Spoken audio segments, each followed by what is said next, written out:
कटोरी ब्लाउज की जब हम कटिंग करते हैं तो बिगिनिंग स्टेज में हम बहुत सारी छोटी छोटी गलतियां करते हैं। तो ब्लाउज की जब स्टिचिंग करते हैं तो बहुत सारी प्रॉब्लम खड़ी होती है। तो आज मैं आप लोगों को इसी एक प्रॉब्लम के बारे में बताऊंगा जो आमतौर पे बिगिनिंग स्टेज में सभी गलती करते हैं। तो देखिए, ये जो कटोरी मैंने काट के रखा हुआ है ये बिल्कुल सामने के पार्ट के अकॉर्डिंग बिल्कुल बराबर है। और ये वाला जो कटिंग मैंने किया है दोनों साइज एक ही है दोस्तों। इसमें कटोरी करीब करीब 1 इंच यहाँ पर से बड़ी है। तो देखिए क्या होता है कि हमको कटोरी की कटिंग सही तरीके से करेंगे तभी ये स्टिचिंग करते समय बिल्कुल परफेक्ट तरीके से सिलाएगा। नहीं तो फिर अगर अच्छी तरीके से नहीं सिलेंगे हम तो क्या होगा, ब्लाउज की फिटिंग बिल्कुल सही तरीके से नहीं आएगी और यहाँ पर से रिंकल्स आएंगे। तो मैं आप लोगों को अभी बताऊंगा कि इन दोनों पार्ट में सही पार्ट की कटिंग कौन सी, यानी कि सही कटोरी की कटिंग कौन सी है, मैं अभी आप लोगों को बताऊंगा। तो नमस्कार दोस्तों, मैं हूं गणेश देवांगन और मेरे YouTube channel Rani tailor and designer में आप लोगों का स्वागत करता हूं। अभी मैं आप लोगों को मशीन में इसको स्टिचिंग करके दिखाऊंगा कि ये वाला पार्ट हमारा सही है कि ये वाला पार्ट सही है। दोनों का जो मेजरमेंट है वो एक ही है, बशर्ते सिर्फ ये वाले पार्ट में कटोरी नीचे के साइड से हमारी 1 इंच बड़ी है और इसमें ये वाले पार्ट में ये बिल्कुल सामने पार्ट के अकॉर्डिंग बिल्कुल ये बराबर कटिंग है।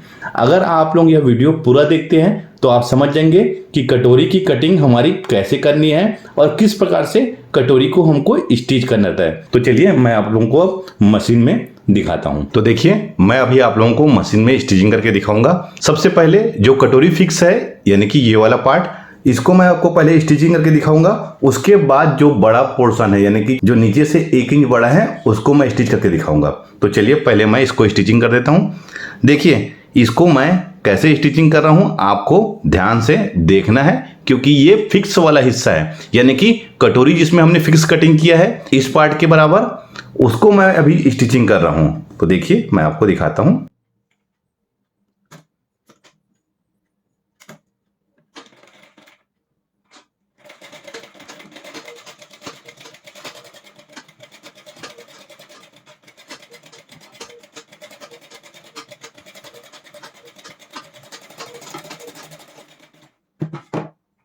तो देखिए, जो हमारी कटोरी बराबर कटिंग किया था मैंने, वो सिलने के बाद देखिए छोटा हो गया।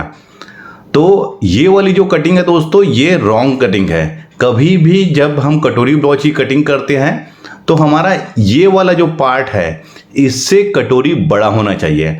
अब क्या होता है, हम छोटा कटोरी तो कटिंग कर लेते हैं, कपड़ा हमारे पास में रहेगा तो हम बड़ा कटिंग करेंगे। अगर नहीं रहता तो क्या करते हैं, हम इसको कटोरी वाले पार्ट को हम खींच के इसमें लगाते हैं। तो चलिए पहले मैं इसको खोल के उसके बाद खींच के स्टिचिंग करके दिखाऊंगा और उसके बाद क्या हमें परेशानी आती है वो आप लोगों को अब दिखाऊंगा।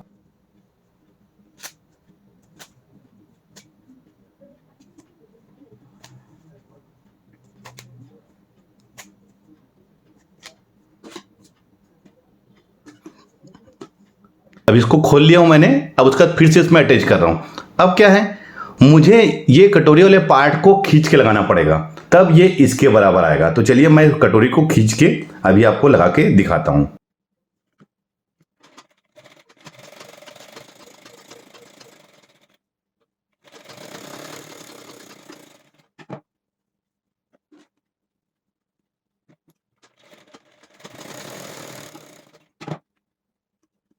अब ये इसके बराबर आ गया है, लेकिन क्या तकलीफ है, अब देखिए यहाँ पर पूरी सलवटें आई हुई है, ये देखिए। और बनने के बाद देखिए, पहनने के बाद क्या होगा, हालांकि ये इसके बराबर आ गया है लेकिन देखिए यहाँ पर से सलवटें आई हुई है। पहनने के बाद क्या होता है, यहाँ पर से पूरा ऐसा खिंचा हुआ ये ब्लाउज आपका दिखेगा, यानी कि पहनने के बाद बिल्कुल भी इसकी फिनिशिंग नहीं आएगी। तो ध्यान रखिए, कभी भी आप जब कटोरी ब्लाउज की कटिंग करते हैं तो कटोरी का जो हिस्सा है यानी कि ये वाला हिस्सा हमेशा इस पार्ट से 1 इंच बड़ा होना चाहिए। तो देखिए अब मैं आपको जो बड़ा मैंने कटिंग किया था कटोरी को, जैसे कि ये देखिए ये वाला हिस्सा इससे 1 इंच बड़ा है। तो अब मैं आपको इसको स्टिचिंग करके दिखाता हूं कि ये कैसे आएगा।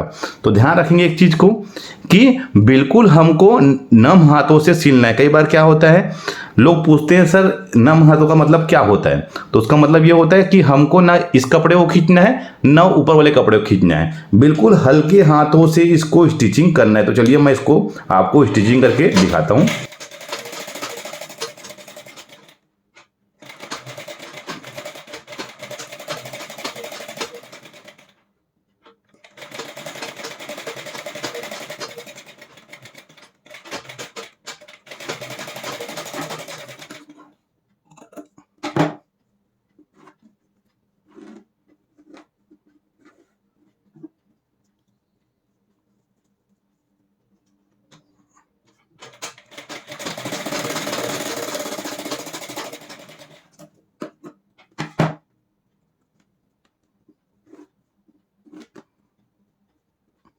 इस कटोरी की फिटिंग कैसे आई है, फिनिशिंग कैसे आई है, वो वाले में क्या है, यहां पर पूरा सलवट था और इसमें कहीं पर भी देखिए कोई भी सलवट नहीं है, चाहे वो सीधा पार्ट हो चाहे वो पीछे का पार्ट। देखिए कितनी फिनिशिंग से इसकी स्टिचिंग आई हुई है।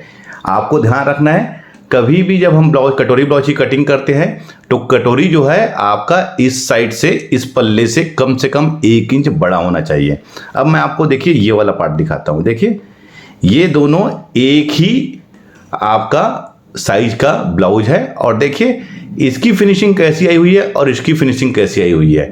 क्या होता है, कटोरी बराबर कटिंग करने से जब ये हम स्टिच करते हैं तो क्या होता है दोस्तों, ये जो राउंड पोर्शन है इसमें कटोरी फोल्ड होने की वजह से हमारा कटोरी छोटा हो जाता है। ध्यान रखेंगे जब भी कोई भी पोर्शन में राउंड कटिंग होता है हम उसमें कुछ कपड़ा अटैच करेंगे तो वो पार्ट बिल्कुल हमारा छोटा ही होगा क्योंकि सर्कल उसका बढ़ जाता है। ध्यान रखेंगे। देखिए इस प्रकार से आपको YouTube में कोई भी नहीं बताया है जिस प्रकार से मैं आप लोगों को बताया हूं। आपको ध्यान रखना है हमेशा कि जब भी हम कटोरी ब्लाउज की कटिंग करते हैं तो कटोरी हमारी इस साइड से कम 1 इंच बड़ा होना चाहिए। बराबर कटिंग बिल्कुल ना करें। अगर बराबर कटिंग करेंगे तो आपका यहां पर से देखिए पूरा सलवट रिंकल्स आएगा ही। तो देखिए दोस्तों मेरी कोशिश यही रहती है कि मैं जो छोटी छोटी समस्याएं होती है ब्लाउज कटिंग करने में और स्टिचिंग करने में वो आप लोगों को बताऊं। तो आप लोगों को यह वीडियो कैसा लगा मुझे नीचे कमेंट्स बॉक्स में बताइए। अच्छा लगा ये वीडियो तो शेयर करें। तो मिलते हैं अपनी किसी ऐसी जानकारी भरी वीडियो में। जब तक के लिए take care. Thank you for watching. जय हिंद।